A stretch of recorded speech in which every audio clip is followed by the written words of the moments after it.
Exercise 7.1 का question number 5 देखेंगे। Question number 5 में बोला है line L is the bisector of angle A. L जो लाइन है वो एंगल ए का बाइसेक्टर है, यानी कि इसको दो बराबर भाग में डिवाइड कर देता है, यानी कि ये वाला भाग बराबर होगा इस वाले भाग के। ठीक है, इतनी बात तो क्लियर हो गई। आगे बोला है and B is any point on L.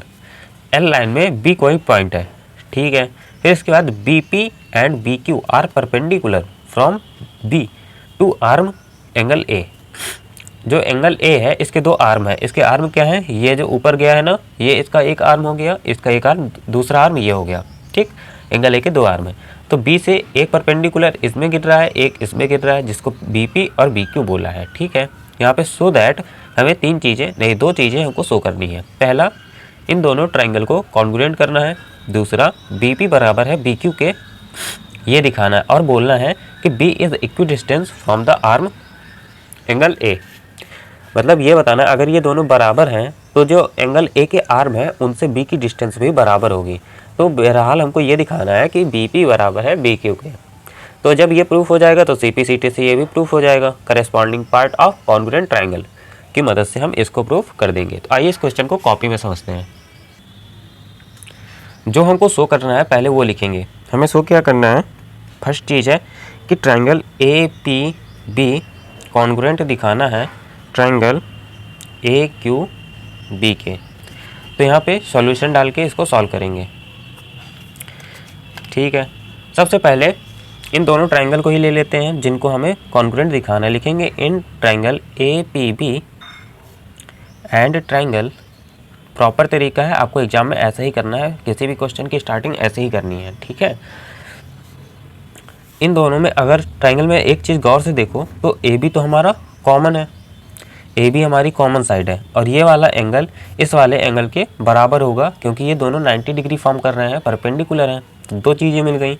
एक चीज़ ये है कि ये जो एल वाली लाइन थी ये एंगल ए को बाइसेक्ट कर रही थी, यानी दो बराबर भागों में डिवाइड कर रही थी। तो एंगल क्यू ए बी बराबर हो जाएगा एंगल बी ए पी के। तो तीन चीज़ मिल जाएंगी हमको। तो एंगल साइड से या फिर एंगल साइड से ये चीज़ हम इसके प्रूफ कर देंगे, कॉन्ग्रुएंट बोल देंगे। ठीक है, तो लिखेंगे यहाँ पे एंगल, इसको लिखेंगे क्यू,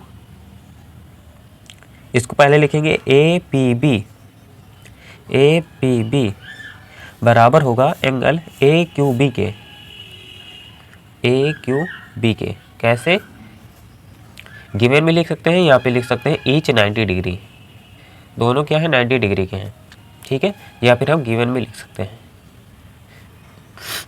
ठीक, आगे यहाँ पे ये वाला एंगल यानी कि एंगल पी ए बी बराबर हो जाएगा एंगल क्यू ए बी के। ये कैसे, यहाँ पे लिखेंगे रीजन में लिखेंगे कि लाइन एल वाली लाइन एंगल ए को बाइसेक्ट करती थी, तो बाइसेक्ट्स एंगल ए। बाइसेक्ट मतलब दो बराबर भागों में डिवाइड कर देना। एक चीज़ और कि ए बी हमारा ए बी के बराबर है। कैसे कि ये दोनों ट्राइंगल में ये चीज़ कॉमन है। एंगल साइड, एग्जाम में आपको ये चीज़ नहीं लिखनी है। साइड में मैं लिख देता हूँ ना एंगल साइड, ये आपको नहीं लिखना है, ये तो मैं समझाने के लिए लिख देता हूँ। ठीक है, तो यहाँ पे लिखेंगे by angle side rule of congruence both triangle will be congruent. A P B congruent हो जाएगा ट्राइंगल ए क्यू बी के। पहला पार्ट हमारा सॉल्व हो गया। ठीक है, अब दूसरे पार्ट में क्या बोला है कि बी पी बराबर होगा बी क्यू के, ये तो हमसे बोला है। तो यहाँ पे लिखेंगे by C P C T तब लगाते हैं जब हमारे जो ट्राइंगल है वो कॉन्ग्रुएंट हो जाते हैं, क्योंकि हम सी पी सी टी के मदद से कॉन्ग्रुएंट ट्राइंगल के करस्पॉन्डिंग पार्ट भी बराबर प्रूफ करते हैं, करस्पॉन्डिंग पार्ट बराबर करते हैं, इसलिए by C P C T करके हम बराबर कर देते हैं कुछ भी। तो यहाँ पे लिखेंगे बी पी बराबर हो जाएगा पी क्यू के, ये हो गया। और एक चीज़ इसने बोली थी कि बी इक्विडिस्टेंस है फ्रॉम आर्म एंगल ए के आर्म से, तो यहाँ पे लिख देंगे यस। यस यस बी, यहाँ पे क्या, बी इज